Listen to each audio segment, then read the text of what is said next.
Hello, welcome to White Threads Floss Tube number 87. Thank you so much for joining me today. If you're new here, thanks so much for joining me. I hope you enjoy it.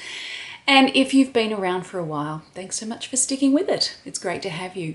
If you haven't subscribed yet, it would be fabulous if you did. And if you haven't liked any of my videos, please do. I'd like it if you liked them. If you like them enough to like them. So today I'm going to give you a warning. I think I'm going to get a little bit ranty. I'm going to be talking about thread twist and the myths surrounding thread twist. Now, it's a little while since I've talked about thread twist. As you can see from the previous videos, my hair was about here. Now it's out to here. So it's been a little while. And so therefore I felt that it was important to revisit it again. From time to time, I see people talking about thread twist on Facebook and, various other places. And quite often what they are saying is wrong. And myths about thread twists are passed on from person to person. And it's not because of anyone wanting to be, nefarious or subversive or something. It's just that incorrect information is given to someone by someone they respect, and therefore they take it as gospel and they pass it along to the next person. But it doesn't stop the fact, unfortunately, that sometimes these things that are passed down are wrong. And so today I thought that I would talk to you about thread twist and some of the myths around it. I find that a bit of what I do is dispelling myths about embroidery. One of the myths that I often feel that I must dispel is that hardanger embroidery was done on hardanger fabric.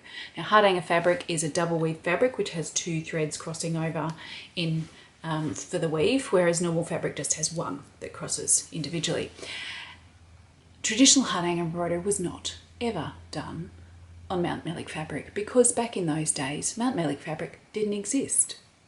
So no, it's not the traditional fabric for doing hardanger embroidery on.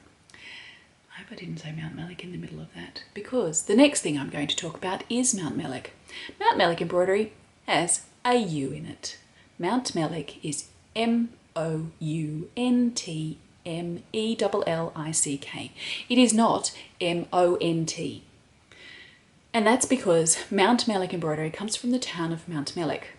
Mount Mellick, the town, has a U in the word, and therefore Mount Mellick, the embroidery, also has a U in the word.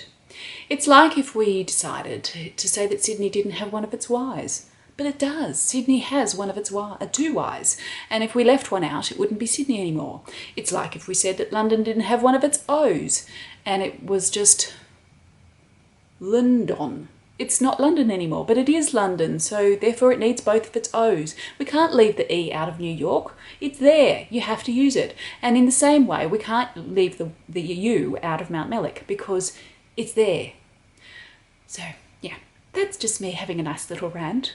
So now I've made this piece of thread out of two different colours so that you can see the stripes and twists, and I'm going to explain to you some of the things that people say about thread twist and why they're wrong. Okay, we have here my piece of thread that I've made, and the stripes on the twist go that way. Now that means that it's a Z twist. The way we can know that is if we draw a Z, or a Z if you like to call it that, that's the way the stripes go on the thread.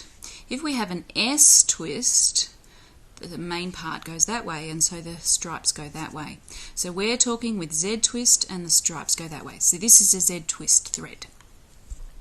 Now, sometimes people say if you turn your thread around, it changes the twist from going from S to Z or Z to S. Okay, so I'm going to turn this round. Hey, look, it's stayed exactly the same. Those stripes still go the same way as they did before. It's still a Z twist thread. Thread twist actually comes about from twisting the threads together. By turning it round, you are not miraculously changing that so that they twist the opposite way. All you're doing is turning your thread around. Now, the other thing that I sometimes hear people say is if you fold your thread in half, half of it will have the opposite twist. Well, that is also not possibly true. We can see here that all of our twist is still a Z twist. You can't it is impossible to fold it in half and have half of it twisting the other way. They still twist the same way. So sometimes people say you shouldn't use your needle here and use the double strand like that because it will mean that half of your thread twists the other way. Well, it doesn't. It can't. And it's not going to do what you think it might do. Now, me dispelling these myths is not about saying, no, you're wrong. It's about having accurate information out there. So this shows you that if you fold your thread in half, it does not automatically change the twist of your thread. It still stays the same. So I hope that helped dispel some of the myths that you may have previously believed about thread twist. It's not about wanting to make people feel bad about what they've previously understood to be correct. It's about having correct information out there.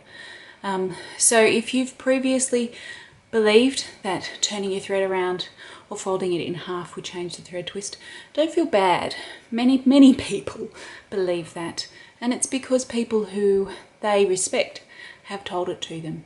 But as I've said before, that doesn't make it true. So one of the things that this brings up for me is the idea that you just accept what people tell you in terms of your needlework or anything else in life, actually. And I get a lot of people who ask me questions because, they respect my opinion and they think that I might be likely to know the answer. And quite often my answer to them is to tell them the answer, but sometimes I don't know the answer. And the way I would find that out, personally, is to experiment and work it out. So, like what I did with this, I made a piece of thread with a very obvious twist, and I played with it to see what would happen if I folded it in half, if I turned it around. So it was about investigating it for myself and learning by understanding because I did it. And I think it's an easy thing to do to ask someone else that you know will know the answer or that you suspect might know the answer. But I think we also learn an awful lot better if we try and figure it out for themselves. In my needlework career, I've never had a mentor. I've never really had a teacher apart from at school because I haven't really taken very many embroidery classes. I learn by investigating. So when I research my books, I go and look at the actual pieces of embroidery, the traditional and historical pieces, and I investigate by looking and trying to work out how did they do that stitch. And it's not that I've got someone to tell me, because a lot of the time I don't have anyone to tell me because people don't have those skills necessarily anymore, or the people who did it are not available to me to ask. And so I've got to figure it out for myself. And I think that's a really, really good way to investigate when we come to embroidery. If you're not sure if this thread will work, I might not be able to tell you the answer, but you can find that answer out for yourself by giving it a go. If you're not sure whether this thread is the right one for this fabric, like in terms of count and thickness, I might know the answer, but you're going to understand it so much more if you try it for yourself.